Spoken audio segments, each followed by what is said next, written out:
بسم اللہ الرحمن الرحیم الحمد للہ رب العالمین والصلاة والسلام علی سید الانبیاء والمرسلین۔ گزشتہ دنوں سوشل میڈیا پر ایک نیا مسئلہ لانچ کیا گیا جس کے جواب میں شرعی جو تنقیح مطلوب تھی اس سلسلے میں نے ایک ویڈیو بنائی تھی اور وہ اپلوڈ کی تھی جو کافی وائرل بھی ہوئی۔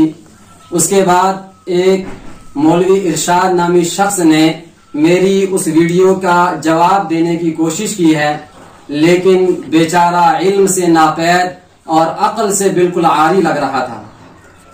اس ویڈیو میں مولوی ارشاد نے جو باتیں کہی ہیں اس میں کوئی بھی بات ایسی نہیں ہے جو ہماری ویڈیو کا جواب ہو۔ آپ ہماری ویڈیو کو بھی سوشل میڈیا پر ملاحظہ کریں، پھر اس مولوی ارشاد نامی شخص کی ویڈیو کو بھی ملاحظہ کریں اور دیکھیں آپس میں کتنا تفاوت ہے، یہ کون سی اینگل سے یہ جواب بن رہا ہے ہماری ویڈیو کا، آپ اس کو ملاحظہ کریں۔ چلے تھے شکار کرنے کو لیکن خود ہی شکار ہو گئے۔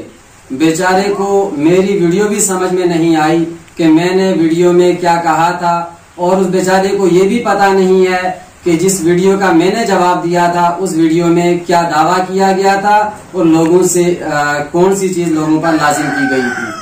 مولوی ارشاد نے کہا کہ جو صدقہ لازم و ضروری جو لوگوں پہ کیا جا رہا تھا، کہا وہ صدقہ نافلہ ہے، وہ لازم اور ضروری نہیں ہے، جس کی استطاعت ہے وہ دے، جس کی استطاعت نہیں ہے وہ نہ دے۔ یہ ایک صدقہ نافلہ ہے، آپ سمجھ لیں اس بات کو، صدقہ نافلہ ہے، جس کی استطاعت ہے وہ ادا کرے اور جس کی استطاعت نہ ہو وہ نہ ادا کرے۔ پہلی ویڈیو میں یہ کہا جا رہا تھا کہ لازم ہر شخص پر لازم اور ضروری ہے، اور اس ویڈیو میں یہ کہہ رہے ہیں کہ جس کی استطاعت ہے وہ دے، جس کی استطاعت ہے وہ نہ دے۔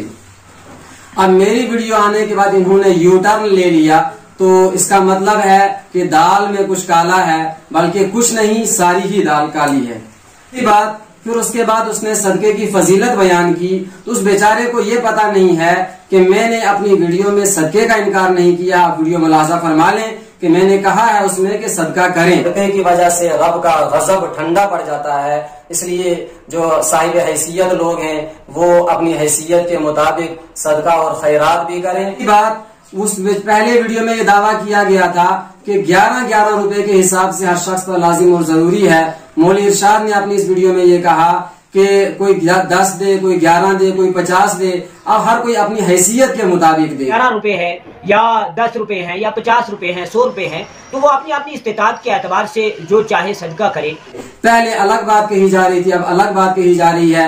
بیچارے سے یہ سمجھ میں نہیں آ رہا ہے مجھے کہ بیچارے کو مولوی کس نے کہا، جس کو یہ پتا نہیں ہے کہ میں کس ویڈیو کا واپس دفاع کر رہا ہوں۔ بات یہ ہے کہ اس نے میرے متعلق ایک جھوٹ یہ کہا کہ میں نے اپنی ویڈیو میں یہ کہا تھا کہ کسی بزرگ کی مثال پیش کرو۔ اس سائل نے اس میں سوال یہ کیا کہ آپ بتاؤ کسی بزرگ کی مثال کے جس نے، یہ مجھ پہ الزام ہے، تہمت ہے۔ میں نے کبھی قطعاً یہ نہیں کہا کہ بزرگ کی مثال پیش کریں۔ آپ میری ویڈیو کو ملاحظہ فرما لیں۔ آپ سے سوال ہے میرا آپ سے کہ آپ اپنے بتائے ہوئے طریقے، یعنی ہر شخص 11 روپے کے حساب سے ہر فرد کی جانب سے، بچے جوان کی جانب سے، جانوروں کی جانب سے، مرغے مرغیوں کی جانب سے، گایوں بھینسوں کی جانب سے، بکریوں کی جانب سے نکالے اور آبی جگہ پر جا کر پکائے اور بقیہ کھانا وہیں پہ دریا وغیرہ میں بہا دے۔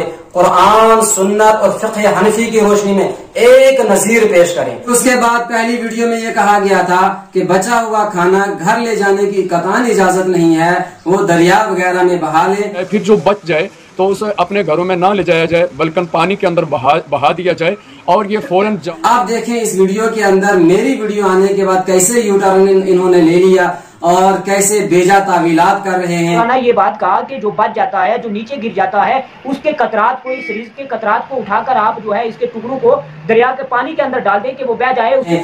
اللہ ان جیسے علم لوگوں سے لوگوں کی حفاظت کرے۔